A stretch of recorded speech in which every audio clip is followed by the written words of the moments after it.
What's up, everybody? Today I want to look at the DJI Mini 2. I've been using it the last couple weeks. The first day I took this out, I was all kind of confused, and you know how it is, you don't really read up anything on it or whatever. I gotta admit, the first time I took this out, I either hit the record button and stopped it or something like that, and went home and was like, oh hell. So the second time I went out to the exact same place, and here's some footage from that. And things went a lot better. Of course, I really shouldn't have been flying that day because the wind was probably 35 miles an hour. I'll show you a little clip right now where that thing is just up and running, and normally you don't ever go that fast in a drone. And I was low to the ground, so I didn't realize that even though you were gaining speed, it would also push you down. So I was like fighting it to pull up and all this stuff. And I got some really, interesting shots, maybe a little bit too treacherous for my liking. Then the second time I took it out, I thought I was in a much safer place. I was in a lake environment, and I was just trying to stay away from the ground or whatever. But the second thing I learned was inlets are dangerous. Like you have a big lake, and then you have a little part that goes in, and it's narrow, right? Well, it makes for very good footage, but these crazy people put power lines across the inlets. And when I got home, I realized that 3 different times I went straight through the power lines or barely above the power lines. And I'm probably lucky to have this little guy right here. You know, this is the Mini 2 with the OcuSync and all that stuff. The range I found to be consistent at about a little over 5,000 feet. And I'm sure it'll go further, and you know, if you get the right places and this and that where there's no interference and all that. But I'm pretty safe with 5,000. I don't really need to stretch it. You could probably go further, but as soon as this thing starts telling me it's lost signal with it and it wants to come home, I pull it back. I just really don't see the need to go past 5,000 feet. And of course, I'm running the little ND filters to try and bring down the shutter speed, try and get a little motion blur and stuff like that. There's an ND 16. This is a Sunny Life or whatever, and it's just cheap little filters. I got a box of them. I don't have it with me. All my footage from that little cheap guy right there has been just outstanding. There's no real problem.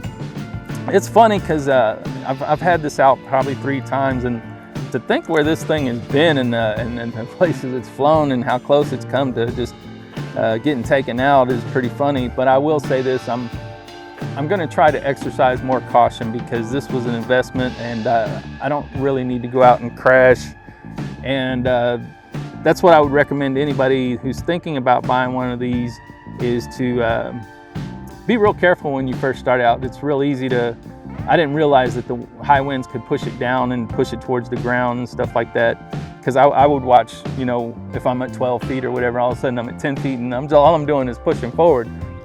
This is my Amazon part of the story. I originally bought the DJI Mavic Mini, and I had to buy a new phone, man. The old phone would not work, so I bought a Samsung A7 I, which I love that phone. So I'm not complaining because it was a good investment.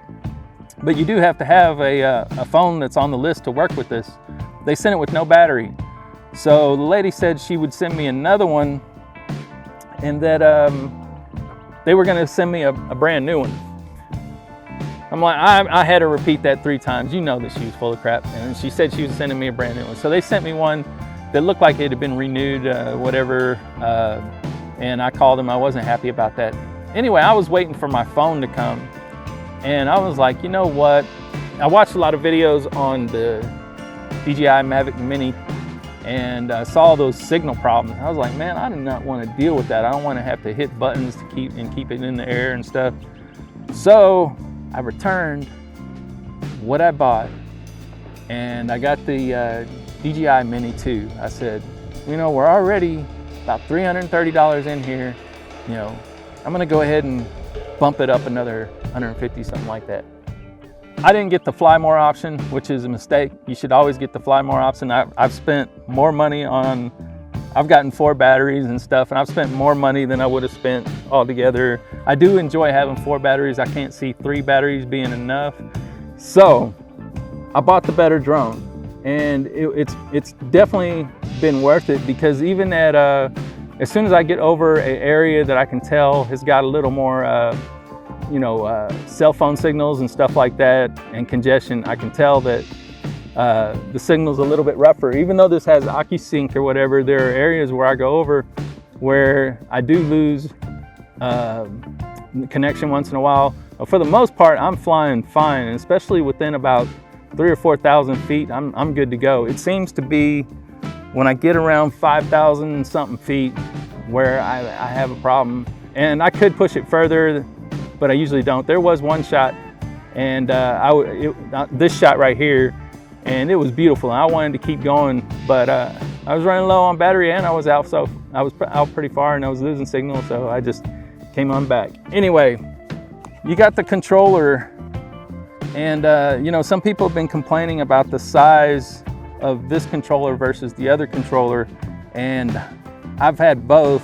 The other one looks like it's part of a Game Boy or something like that. This looks like a professional, badass controller. The phone on this one goes in here, and the phone on the other one used to go down below. It was real rinky-dink, I think.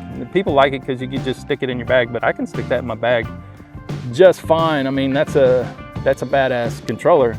I like that a lot. I like that a whole lot.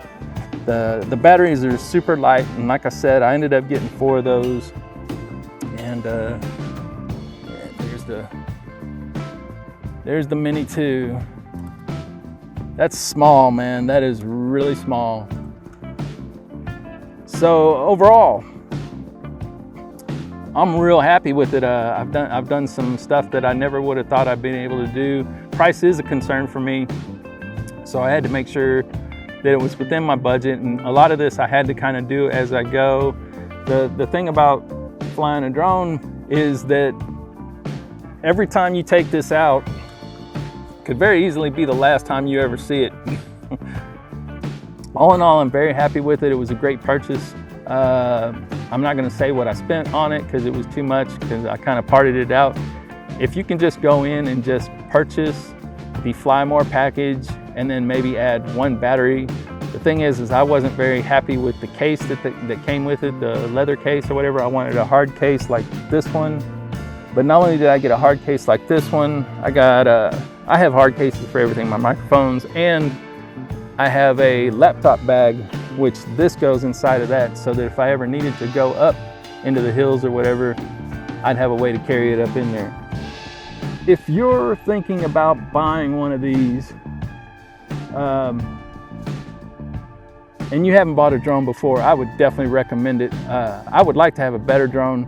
The main reason I got this drone was because of the 249 grams. This is kind of like GoPro footage, but it's high up in the air and it's on a gimbal, so it's pretty good. But the more expensive the drone you get, the better the camera usually you get. So there's kind of a clear difference. If you know how to edit GoPro footage and you know how to edit DJI footage, you can come up with some pretty good stuff. And I don't know about you, but if you can come up with that same product at 1/3 of the price, it's definitely worth it for me. All right, I got these little rubber band things to tie things off. That's basically all they are, is form factor rubber bands, and I like them. It fits tight in there. There is a strap that goes around the center that holds the blades that might be better, I don't know, but I'm good with this. There's another set of blades and charger. It doesn't come with the part that goes into the wall. I bought that separately.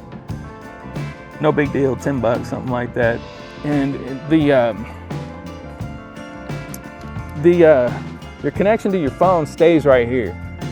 There's a loose end that goes into a slot, and then there's a real slot. So it's just real cool, man. It's just really cool.